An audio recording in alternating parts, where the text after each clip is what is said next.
Assalamualaikum warahmatullahi wabarakatuh. Perkenalkan, nama saya Novita Putri Angelina dengan 3 digit NIM terakhir 252 dan saya dari TIH 2023.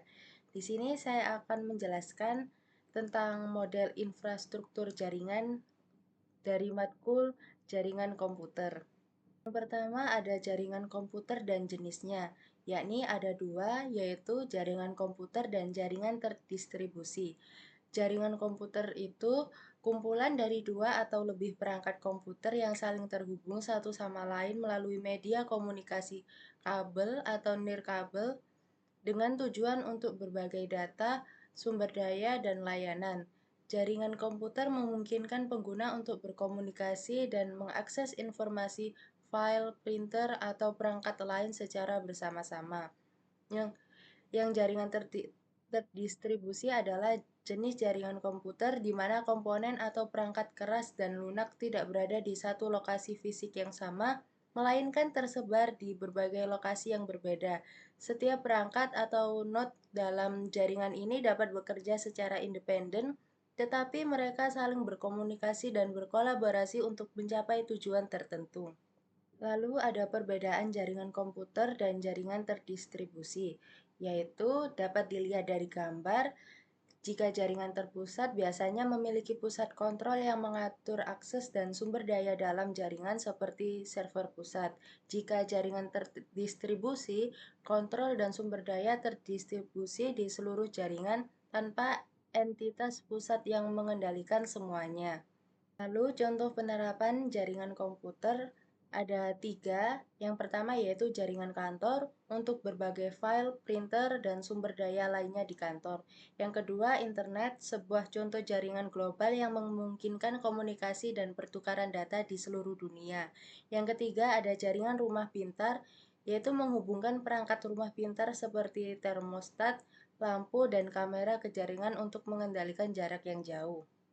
Lalu ada contoh penerapan jaringan terdistribusi, ada tiga juga, yaitu jaringan sensor nirkabel, yaitu sensor nirkabel terbesar di lokasi tertentu untuk mengumpulkan data, kemudian dikirim dan dianalisis secara terdistribusi. Yang kedua ada jaringan peer-to-peer, menggunakan pengguna dapat berbagi file langsung satu sama lain tanpa memerlukan server sentral.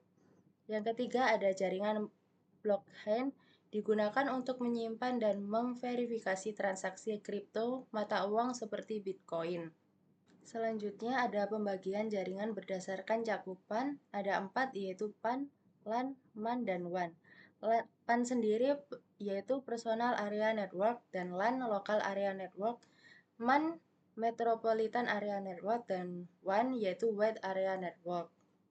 Lalu yang selanjutnya ada pembagian jaringan berdasarkan aksesnya, yaitu ada dua, yakni internet dan intranet. Internet adalah jaringan global terbuka yang dapat diakses oleh siapa saja dengan koneksi internet. Ini dapat diakses secara publik dan digunakan oleh berbagai pihak di seluruh dunia. Yang kedua ada intranet, yaitu jaringan pribadi yang hanya dapat diakses oleh anggota tertentu dari organisasi atau perusahaan yang memiliki jaringan tersebut. Aksesnya dibatasi dan biasanya memerlukan autentikasi. Kita masuk ke subbab yang kedua yaitu topologi jaringan yang umum digunakan. Yang pertama ada topologi bus. Di sini memiliki kelebihan yaitu sederhana dan hemat biaya dalam pemasangan, cocok untuk jaringan kecil hingga menengah dengan perangkat yang terbatas. Untuk kekurangannya, jika kabel utama rusak, seluruh jaringan dapat terganggu, performa jaringan dapat menurun dengan penambahan perangkat. Dapat dilihat dari gambarnya. Untuk yang ketiga ada topologi star, yaitu memiliki kelebihan mudah dikelola, mudah untuk mendeteksi masalah. Jika satu perangkat gagal, perangkat lain dalam jaringan tidak terpengaruh. Untuk kekurangannya, tergantung pada titik pusat, switch atau hub yang jika rusak akan mengganggu seluruh jaringan. Yang keempat ada topologi extended star, yaitu memiliki kelebihan menyediakan fleksibilitas tambahan dengan menambahkan lebih banyak perangkat pada setiap titik bintang. Untuk kekurangannya tetap memiliki ketergantungan pada titik pusat yang dapat menjadi single point of failure.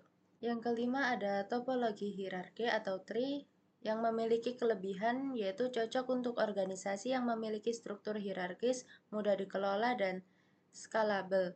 Untuk kekurangannya, masalah pada koneksi pusat dapat mempengaruhi seluruh cabang, memerlukan perangkat tambahan untuk menghubungkan cabang ke pusat.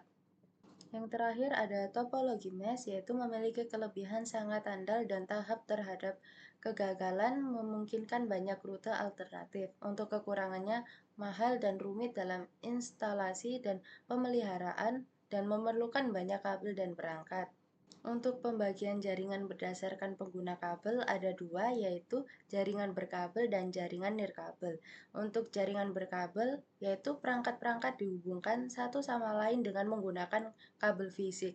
Kabel-kabel ini membawa sinyal elektrik atau optik yang digunakan untuk mentransfer data antara perangkat.